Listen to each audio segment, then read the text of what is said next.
Ami entrepreneur, Michel Acunzo, j'accompagne les entreprises à générer plus de joie et plus de résultats commerciaux dans leur business. Alors aujourd'hui, on partage, depuis le Portugal d'ailleurs, je partage avec vous un outil qui a été mis en avant notamment lors d'un échange avec plusieurs entrepreneurs et qui permet réellement de trouver le leader dont on a besoin ou le coach dont on a besoin à l'intérieur de soi ou à l'extérieur de soi. Parce que je pars du principe que ce qu'on retrouve à l'extérieur, on peut le trouver à l'intérieur de soi, mais des fois il est nécessaire, il est primordial d'avoir comme un exemple qui puisse nous pousser vers l'avant, vers nos propres objectifs.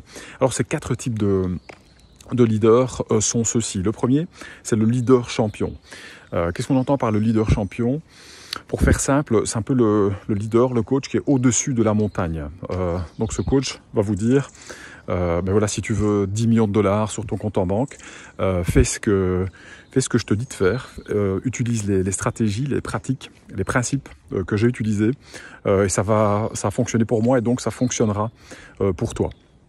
Donc très intéressant, très puissant, c'est un leader coach, donc le leader champion qui est très très puissant, peut vraiment nous amener à nous dépasser à différents niveaux dans notre entreprise, dans notre business, mais il a ses limites, tout comme les autres, les 3 autres. Donc, juste pour rappel, il n'y a pas un leader, il n'y a pas un coach qui est plus important, qui est supérieur ou inférieur à l'autre. Ils sont tous égaux, sur le même piédestal, j'ai envie de dire, sur la même fréquence. C'est juste qu'à certains moments de notre vie, on va avoir besoin plus d'un type de coach et à d'autres moments d'un autre type de coach. Et bien entendu, on peut revenir à un type de coach, un type de leader qu'on a déjà utilisé par le passé. Donc ce premier leader, donc le leader champion, est au-dessus de la montagne, donc plus distancié de sa communauté. Donc c'est plus difficile d'être en contact avec lui parce qu'il a ce côté champion. Ça explique bien ce que ça veut dire. Donc il est au-dessus de la montagne et il nous voit un peu de haut en bas. Donc il peut nous sembler hautain à certains moments. Mais pas du tout en fait. En tout cas, quand il est aligné, c'est pareil pour les 3 autres.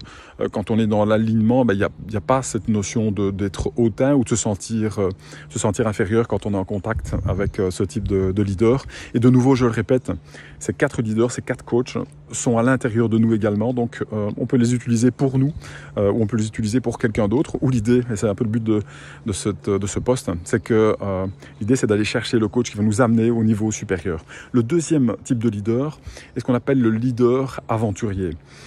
Ou le coach aventurier. Donc c'est un peu Indiana Jones, on va dire. Lui, il n'est pas au-dessus de sa communauté, il n'est pas au-dessus de la montagne, il est devant sa communauté. Donc c'est-à-dire qu'il va tirer sa communauté. C'est un peu cet Indiana Jones, cet aventurier qui va dans la jungle, dans la forêt. Il va nous dire ok, viens avec moi là de ce côté-là. J'ai vu que il faisait bon là on peut aller cueillir des fruits, là on peut aller boire plus facilement, etc.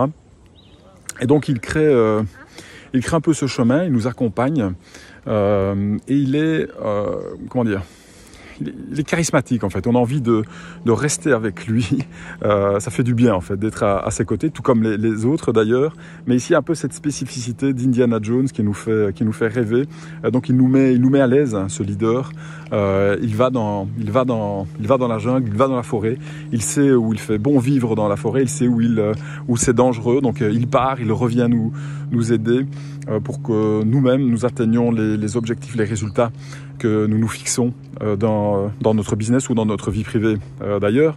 Parce qu'ici, jusqu'à maintenant, on a parlé de richesse financière, mais il est clair que la richesse n'est pas que financière, elle est financière également, mais on peut avoir une richesse financière et pas de richesse de couple, par exemple, ou une grande richesse de couple, mais pas de richesse financière, une richesse dans la relation, dans les relations interpersonnelles, une richesse dans la relation avec nos associés, avec nos collaborateurs. Donc on voit très facilement, très aisément que l'on peut décliner cette notion de richesse à différents niveaux dans tous nos domaines de vie en fait, tant en tant qu'entrepreneur dans la vie privée que dans la vie professionnelle. Alors il y a un troisième type de leader qui est le leader sage. Le leader sage, en fait, comme son nom l'indique, on lui pose des questions en fait et il va répondre aux questions. Donc il y a Sadhguru par exemple, ça me fait penser à Sadhguru, je ne sais pas si vous connaissez, c'est un Indien qui est assez connu sur les réseaux sociaux. Donc on lui pose des questions, il va répondre aux questions et bam, ça fait des eureka. Et ça nous permet de continuer notre chemin pour aller toujours vers nos objectifs, qu'ils soient commerciaux, qu'ils soient financiers, qu'ils soient relationnels, peu importe. Donc le sage, lui, n'est pas au-dessus de sa communauté, il n'est pas devant sa communauté, il est vraiment dans sa communauté, il est à l'intérieur de sa communauté. Donc sa communauté, ses coachés, pourrait-on dire, sont autour de lui. Donc de nouveau, il a des avantages et des inconvénients, comme chaque type de leader.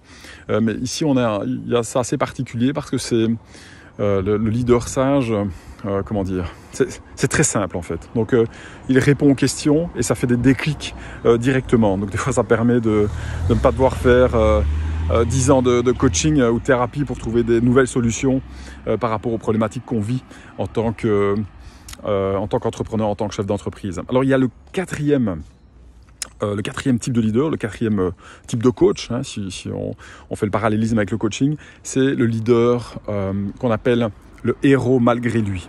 Donc le héros malgré lui, il n'est pas au-dessus de sa communauté, il n'est pas dans sa communauté, il n'est pas devant sa communauté.